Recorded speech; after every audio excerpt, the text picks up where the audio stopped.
This Saturday afternoon at 4 is Nats Prom, the weird Nats-centric party that you never knew that you needed. Come hang out at Walters with all of your social media and real-life Nats friends while we watch the boys take on the Giants. Later Saturday night, Walters is showing UFC 264 featuring Conor McGregor and Dustin Poirier. Sunday, we have the Euro Final. Make your weekend plans at Walters now. Walters is open until 2 a.m. This week, you and some friends can watch the Nats out west at Walters. Nationals out into the Padres 9-1. Here's the 1-0. Cracked in the air to deep center field. Way back goes Grisham. Way back toward the wall, and this one's gone. It clears just to the left of the 396 mark. It's a multi-homer game for Trea Turner. Home run number 17 for the All-Star Turner. Nationals 8, Padres nothing. The 1-2. Line drive, deep right field. It's a grand slam. Are you kidding me? Nationals 8, Padres 6. It is bedlam out there in San Diego. I am speechless. 3-1. Swinging a line drive center field. Robles racing back. This one's deep. It's over his head and one off the wall. This game is tied. The 3-2 swung on line drive. Base hit right field.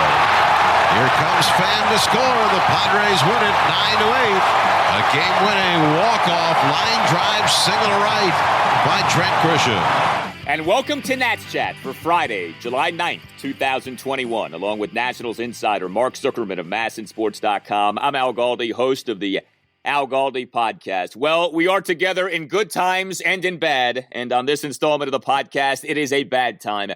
Perhaps it was the worst loss of the National season so far.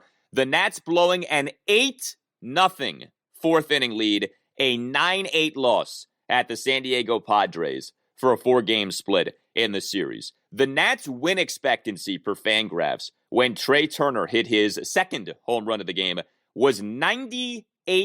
98.5%. And yet the Nats end up losing the game. There is a ton to get into with this game. But Mark, my friend, that was a gut punch. I've never quite seen one like that, Al. I've seen them blow even bigger leads. There was a 9-0 lead they blew to the Braves back in 2012. But the context of this one, up 8-0, having knocked out Yu Darvish with Max Scherzer on the mound. And it's not just that Max was on the mound, but his first 3 innings in this game, I thought were the best 3 innings he's thrown all year. He looked like he could throw a no-hitter tonight, the way he was going against that lineup.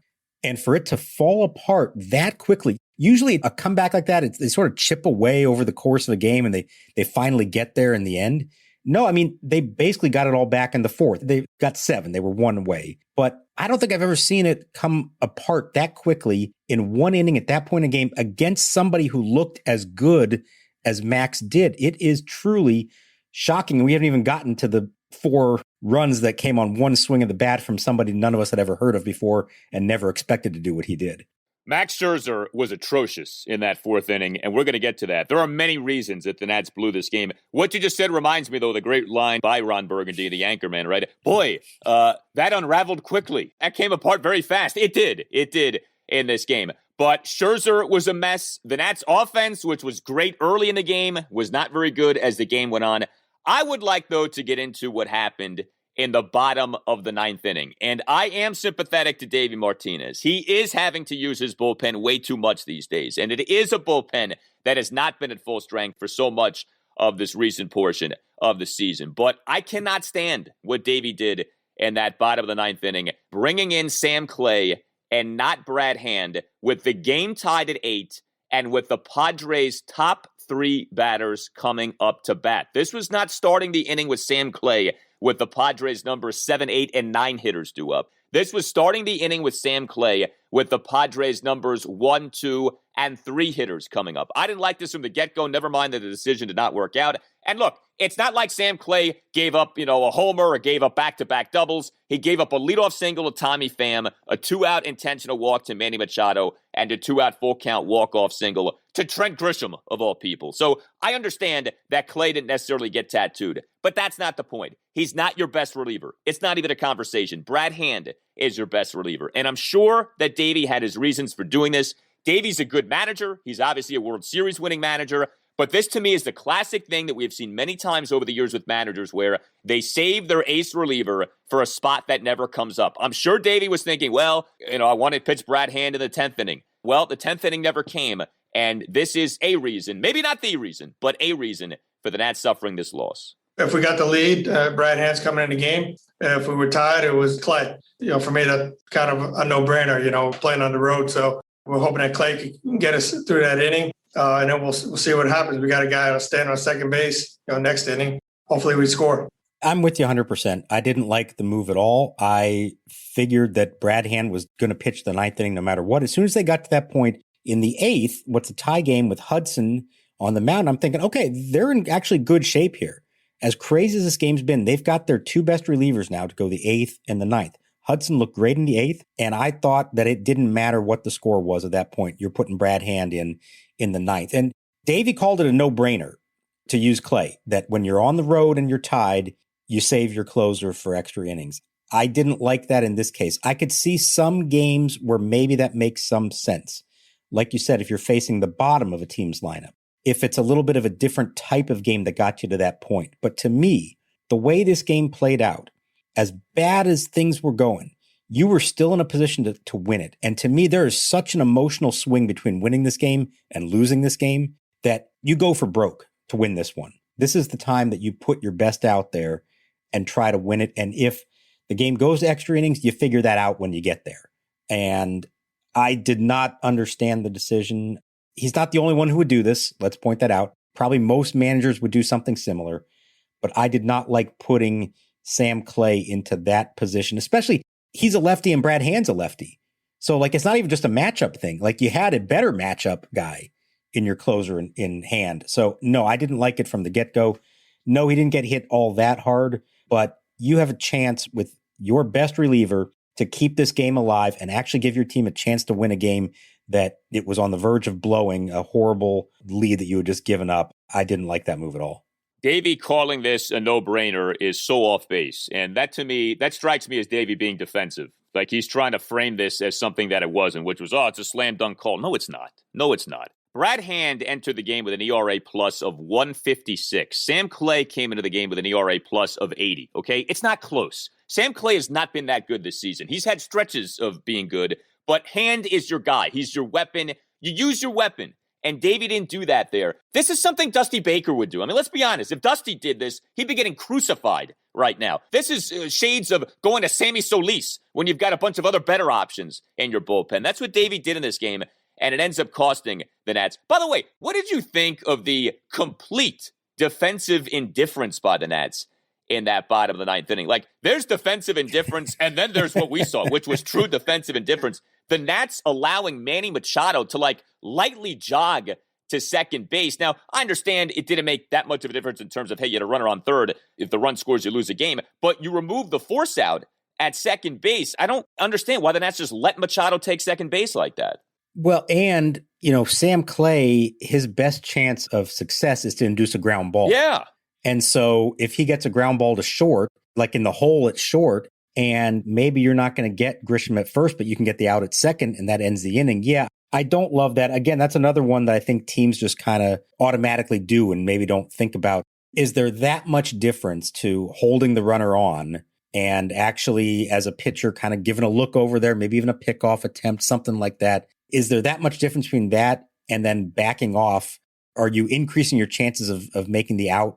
I don't know the numbers on that, but it seems to me like in a lot of cases, it's worth it just to hold him on and not just not hand him that base. That's not the reason they lost in the end, but there was a lot of paint by numbers approach to that 9th inning. And I don't think this was a paint by numbers situation.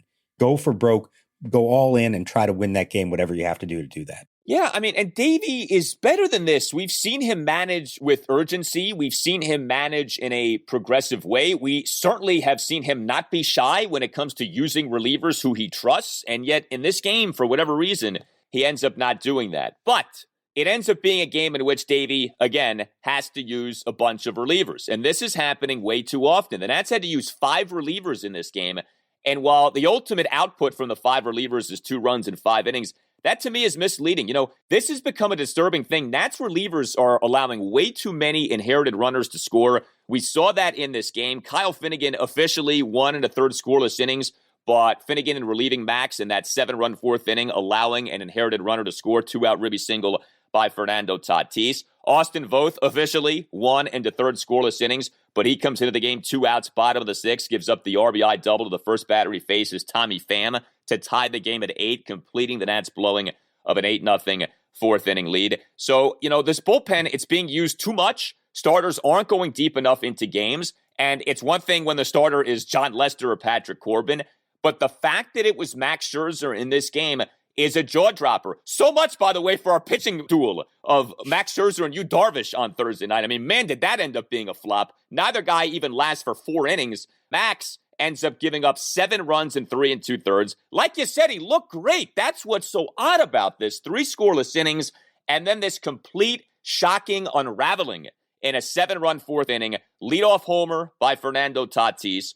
1-out hit by pitch of Manny Machado on a 1-2 pitch. 1-out single by Trent Grisham. 1-out hit by pitch of Eric Hosmer, despite him having been down at 1.12. The 1-out bases loaded walk of Will Myers, despite him having been down at 1.02. I mean, is this Gio Gonzalez or Max Scherzer pitching?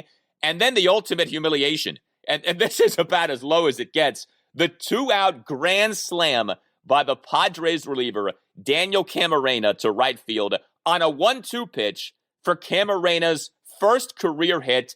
And the homer was a no-doubter, 416 projected feet per StatCast.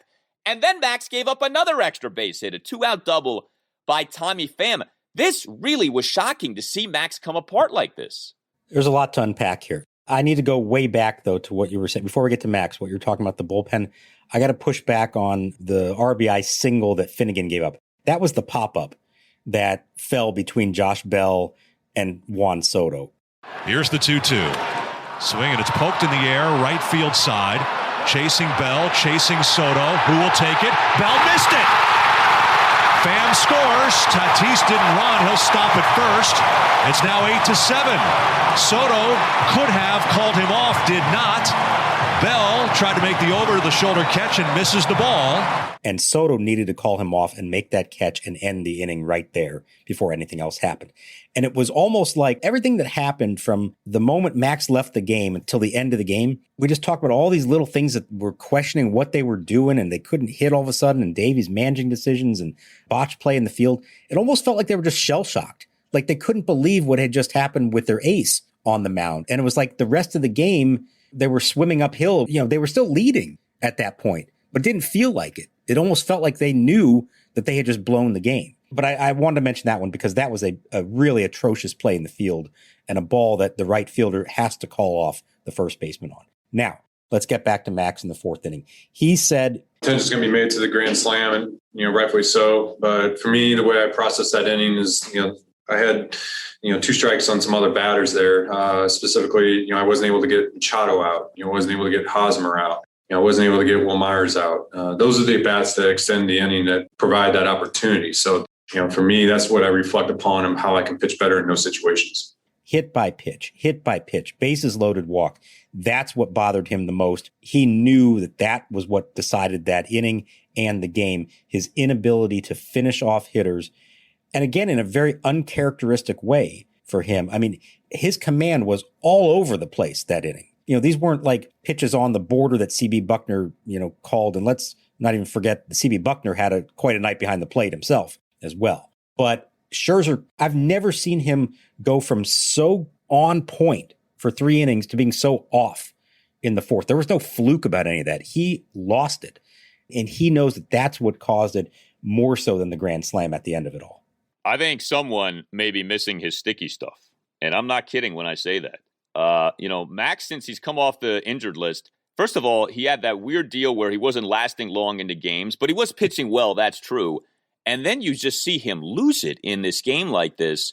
I don't know, man. That was strange. That was very strange. I can't remember ever seeing him unravel like that. Like, we've seen him have outings where maybe he's not great, but this is something different where it just all comes apart. And, I guess you say, well, the guy's a human being. He's going to, as time goes on, not be at his peak level. But he's been at a peak level for so much of this season until lately. Lately, things have kind of come down a little bit with him. More recently with the duration, but in this game with the actual output. This was a really bad outing for Max Scherzer. Well, the only other one I can compare it to was Game 5 of the NLDS against the Cubs when he came in out of the bullpen. And he got 2 quick outs, crowd's all fired up, and then it just completely fell apart from there. And that was the most bizarre inning ever. It had the catcher's interference on Matt Wieters. It had a ball getting away. It had the bad call by the umpire. A crazy inning. This was all on Max. This was not on anybody else. But to your point about the sticky stuff, I get it, and I know why people will say that. But here's the thing, like we were saying, the first 3 innings were as good as he's looked all year. So if he was having trouble gripping the ball, how was he so locked in? 5 strikeouts of the first 10 batters he faced against a really good lineup. 46 pitches to get through 3 scoreless. How did it go from that to complete meltdown in the 4th if he was having trouble gripping the ball all along? Now, I don't know. Maybe as the night goes on, your hand gets slippery or something and the grip changes. Maybe there is something to that.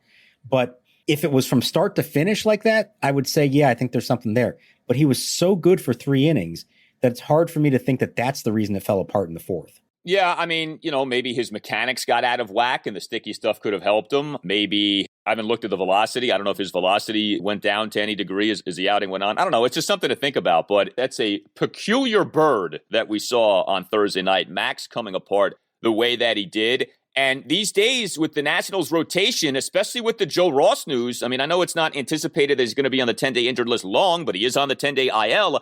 If you don't get a great outing from Max, you're not sure what to expect with the rotation right now. We all like the season Eric Fetty's had, but it's not like he's coming off a great outing. Lester's a mess. Corbin's been a mess. So you need Max to be great. It's a high bar, but we know it's a bar he can reach, and he was not at that level on Thursday night.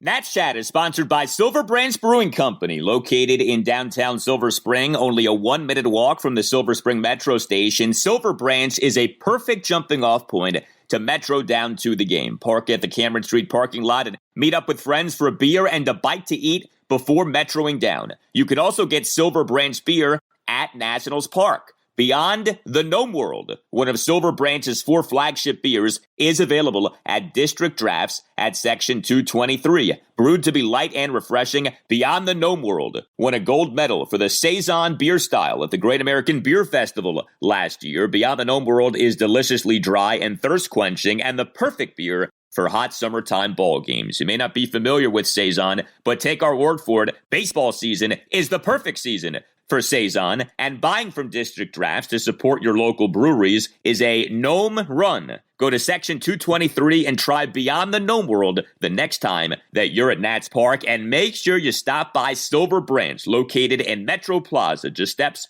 from the Silver Spring Metro. Silver Branch Brewing Company. When you come in, let them know that the Nats Chat podcast sent you. Long pause, the kick and the pitch. Fastball, line drive, base hit center field. Soto scores from third. Castro on his way. He will come in to score as Grisham bobbles the ball. On at first with a single to center. 2 runs batted in as Yan Gomes. And it's the Nationals 3 and the Padres nothing. The shame of all of this is that the Nationals offense was outstanding in this series and was great again on Thursday night. The Nats in this series at the Padres, even without Kyle Schwarber, even at a notorious pitcher's park in Petco Park, even in facing a team of the Padres that pitches well and catches the ball well, at least supposedly, the Nats over the 4 games total 34 runs. What a job by the Nationals offensively. And isn't it something? The Nats offense, which didn't seem to do much over the 4-game sweep against the Dodgers, 4 games all missed by Trea Turner. You get Trea back for this series. He starts all 4 games as your shortstop, your number 2 batter. And Trea Turner ends up being, in a lot of ways, it feels like anyway, the difference in this series. Big game on Thursday night, 3 for 5 with 2 homers and a single. He ends up going in the series 7 of 19 with 3 homers, 4 singles, and a walk. He's far from the only guy who did well in this series. But to see Turner, hit that solo shot to left off Yu Darvish in the 3-run first, then add another homer, the 1-out, 2-run shot to basically dead center off Camarena for the 8-0 Nats lead in the top of the 4th inning. Trea's locked in right now, and off having been in the midst of a homer drought, he's hit a number of home runs here lately. So I was on the pregame show on Masson with our friend Dan Kolko, and one of the questions he asked was, who would I give my first half MVP award to? And I said, obviously Schwarber, what he did for those 3 weeks was incredibly important to the Nationals. He almost single-handedly brought them back from 9 games under to the 500 mark, but that was 3 weeks.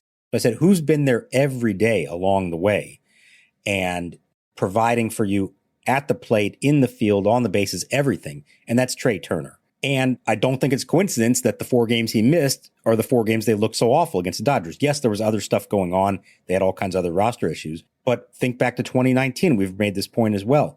When he was out, that's when the season fell apart. And when the resurgence began from 19-31, it happened only days after he came back from his finger injury. Then he makes the Nationals go, probably more than anybody else, more than Juan Soto, more than Kyle Schwarber, or that. He is so important to them. And boy, how uplifting is it to see that he could have that kind of series after what we were worried might be a little bit of a scary injury. And he didn't miss a beat at all. He is on a roll right now. And it's unfortunate that that didn't lead to a win, because that kind of performance is the kind that should have led to a win. Yeah, had a stolen base, had a first pitch leadoff single. All of that coming in that Nationals 3-run 3rd inning. Juan Soto got on base 4 times on Thursday night, 2 singles, 2 walks. He was Soto shuffling like crazy with that 2-out, 6-pitch walk off the ex-Nat Mark Melancon in the top of the 9th inning. Great plate appearance, too, for Soto in that spot. He was down 0-2, ends up working the count full and then drawing the walk. Soto is in a good place right now. 2 homers in the series, 4 singles, 4 walks in the series for Soto as well. Josh Bell remains locked in, 1-out RBI double on a 1-2 pitch in the Nats 3-run 3rd, and yet another instance of Josh Bell in a 2-strike count coming through. Our guy, Starlin Castro, with another big game on Thursday night, 2 for 3 with a double and a single. Castro, you talk about being locked in. Castro in this series, 7 of 17, 3 doubles, 4 singles, and a walk. Yan Gomes had a good series and another good game, 2-out, 2-run single in the 3-run first. Josh Harrison, good series, another good game, 2-out ribby single on an 0-2 pitch in the Nats 3-run 3rd. Alcides Escobar, again, in a plate appearance in which he's down. I brought this up the other day. He was down 0-2 in the 2-run 4th, ends up working that plate appearance to where he gets a 1-out single. There's a lot to like here with this Nationals offense, and that just, to me, it's a real shame. I mean, a 4-game split at the Padres is nothing to be going home and saying, oh my God, what just happened here? I think we all would have taken that, but of course, it's how this Game 4 ends that really strikes you. But the offense held up its end of the bargain. And I do want to emphasize that. The offense was great in this series.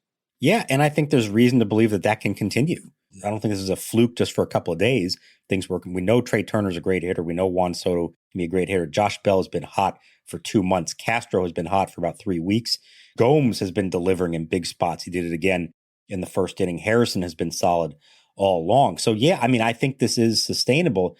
Here's the crazy thing about this series, Al. In 3 of those 4 games, they took early leads of 5-0, 8-0, and 10-0. And twice they blew that lead. Remember, they were up 5-0 in the John Lester game. He gave it up. Now, they came back and won, so that didn't cost them in the end. Then the blowout on Wednesday when they're up 10-0 and end up winning 15-5. And now this one up 8-0 that they end up losing 9-8. To score early like that off some pretty decent pitching, Yu Darvish. They didn't just take out anybody in this game. They took out an all-star in Yu Darvish. I'm actually really encouraged by all that, and I can't believe that I'm saying this because I don't think a couple weeks ago we would have even fathomed this idea. But right now, they just need to get their pitching in order because they're scoring runs, and that's not the reason they're losing games. They just need to get the pitching back on track. They do, and they've got to figure out a way to not have to lean on this bullpen so much. And I don't know if that's realistic or not, but the bullpen, which we all liked early in the season, I think we've seen what it is, which is it's a bullpen. There are some guys you like, but these are not guys who should be called upon as often as they're being called upon.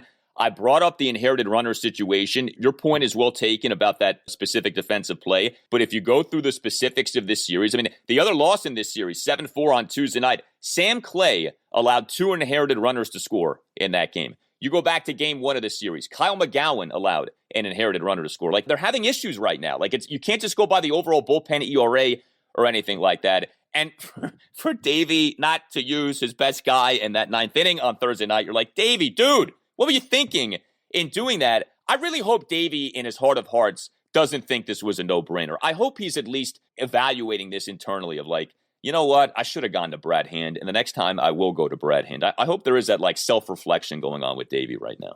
And what's weird, like you said, is it's not like he hasn't done that kind of thing before. Right. We've seen him manage a bullpen aggressively, and not just in the playoffs. He's done it in the past. I mean, how many times this year has he used Hand or Hudson for more than 1 inning and had no qualms about doing that in a game that he's trying to win? So that's what kind of baffles me about it, is that it's not like this is his standard move to do what he did. This is actually a little bit out of character for him to do that. I don't know. Maybe he was just still shell-shocked himself and said what he felt like in the moment. But I think it can be a good bullpen if you can have more games where you only have to use, say, Hudson, Hand, and one other guy. We talked about this during their hot streak in June. Why was the bullpen so great? Because the rotation was so good. They go hand in hand. When your starter goes 6 or 7, now he can use the guys he wants in the right spots, not overwork anybody.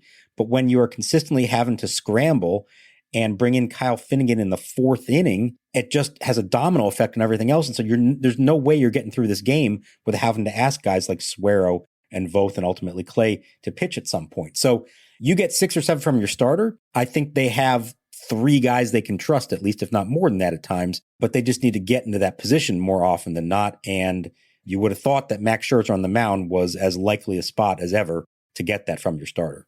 So strange what ended up happening with Max. One other thing from this game, Victor Robles, again, has a bad offensive game, 0 for 4 with a couple of strikeouts, but he twice more robs Jake Cronenworth. Both turns, kicks, and pitches. And a line drive center field. Chasing in is Robles. Dives again, and he robs him again. The 3rd time in the series, Cronenworth has been robbed by Victor Robles. This was something else in this series. Victor Robles 3 times made great defensive plays. Each time robbed Jake Cronenworth of a hit. The 2 instances on Thursday night, diving backhanded catch in shallow left center to rob Cronenworth of a hit for the 3rd out in the bottom of the 1st. And then maybe the best play Robles made the entire series, a diving forward underhanded catch of a Cronenworth liner in shallow center for the 1st out in the bottom of the 7th inning. You also had, in that 7-4 loss on Tuesday night, a spectacular diving backhanded catch in the left center field gap by Robles to rob Cronenworth of a hit. We all know Victor's been a bad batter this season, but we've acknowledged he's done very well defensively again this year. And what an exhibition from Victor in this series, and to rob the same guy 3 times of a hit. You don't see that often. No, that was nuts. I agree with you. I thought the 3rd one was the best of them, because as you're coming in for that ball, you watch it, you're thinking, oh, he must have trapped it. There's no way he actually got the glove under it. And then you see the replay and like, wow, he actually got the glove. I mean, it never touched a blade of grass. He got the glove all the way underneath it. That is so hard to do and to hold on to the ball at the end of all that. He has returned to being an elite Gold Glove caliber center fielder, and that's the reason he's in the lineup every day. It's not for what he's doing offensively. And when the rest of the team is hitting as well as they are, you can afford this now. In the long run, you can't assume that the lineup's going to be that good, and you do have to be able to deliver at least somewhat at the plate yourself. But for now, they can live with it because he has been fantastic in center field. Treat the whole family to a fun night of baseball with the Bethesda Big Train at Shirley Povich Field. Big Train Baseball is the perfect mix of small-town charm and big league talent right here in Bethesda's Cabin John Regional Park. Visit bigtrain.org/tickets to reserve your seats for tonight's game and all other home games throughout July. Well, next up for the Nationals off this brutal loss on Thursday night is the 3-game series at the best team in baseball. So the hits just keep on coming here. Nationals at the San Francisco Giants. Game 1 Friday night, games 2 and 3 on the afternoons this weekend of Saturday and Sunday. all of the talk about Paolo Espino, John Lester, who's going to stay in the rotation, it is amazing how often in baseball these things work themselves out, as the cliche goes. Paolo is going to start on Friday night, as Joe Ross is on the 10-day injured list, and that's putting him on that on Thursday, retroactive to Wednesday with right elbow inflammation. The corresponding roster move is the Nats recalling reliever Ryan Harper. Also with this upcoming series at the Giants is a TBA starter for Saturday, which in theory would be John Lester's day. So what is the deal with Ross and this injury, and what's the status of Lester for Saturday? So with Ross, now remember how, and we've mentioned this before, that Davey has been kind of hinting that because he opted out of last season, that they were going to have to watch his workload, and that there may come a time this year that they were going to actually shut him down for a little bit. So when I heard the news, that was my first thought, is that maybe it's a situation like that. Now, it turns out Davey's saying that's not the case. He did in the bullpen on Wednesday, his between start session, felt some tightness in his forearm. They had him checked out. The doctor said it's nothing serious, but there is inflammation in the elbow. So I think it's a little bit of both here. They weren't planning to do this. They wanted him to pitch this weekend. But once they saw that there was something wrong, even if it was minor, they said, let's use this opportunity to buy him some time here. You have the All-Star break. You can put him on the 10-day IL. He probably misses one start, save some innings up for later on, and then activate him again coming out of the break. So my guess is that that's what's going to happen. Obviously, we'll see coming out of the break how he is. So I don't think this is anything to be that alarmed by. They're also in a good position now because Fetty came off the IL this week, that they essentially had 6 starters. So they have 3 who can pitch this weekend on normal rest, and that's Espino on Friday, Lester on Saturday, and Fetty on Sunday. In Lester's case, he was going to start Sunday all along. Doesn't sound like they were talking about skipping him over like we suggested the other day. He was going to pitch Sunday. Once the Joe Ross injury happens, they say to Lester, hey, can you go throw in the bullpen a day early, make sure you're fine, and then we'll schedule you for Saturday. So he went and did that. We didn't get official word after the game how that went. There were a few other things going on at the end of this game to think about asking about that. But my sense is that there's no reason to think anything changed there. So I think we will see Lester on Saturday. All right. Well, this is another big series for the Nats. Look, they're 42-44. I mean, the season is not over or anything like that. It just stunk to see them lose like this on Thursday night, because to win 3 of 4 at the Padres would have been glorious, especially with the way the bats came alive in this series. But a chance to redeem themselves, 3 games at the Giants. Espino, Lester probably, and then Fetty. The secret weapon will be on display on Friday night. Get your t-shirt now by going to natschatpodcast.square.site. We'll see if the secret weapon can redeem himself for a less than secret weapon caliber outing last Saturday night. Although it's not like he was terrible, but it just, it's not what we're used to from our guy. Again, natschatpodcast.square.site. Let us know what you think. This was a brutal loss on Thursday, no doubt. Hit us up on Twitter at @Nats_chat. You can email the podcast as well, natschatpodcast@gmail.com. All Nationals radio highlights on Nats Chat are courtesy of 106.7 The Fan. Like I said, in good times and in bad, we are together on this podcast. It's great to have you with us. For Mark Zuckerman, I'm Al Galdi. We'll talk to you next time on the Nats Chat Podcast. Boy, that escalated quickly. I mean, that really got out of hand fast. It jumped up a notch. It did, didn't it?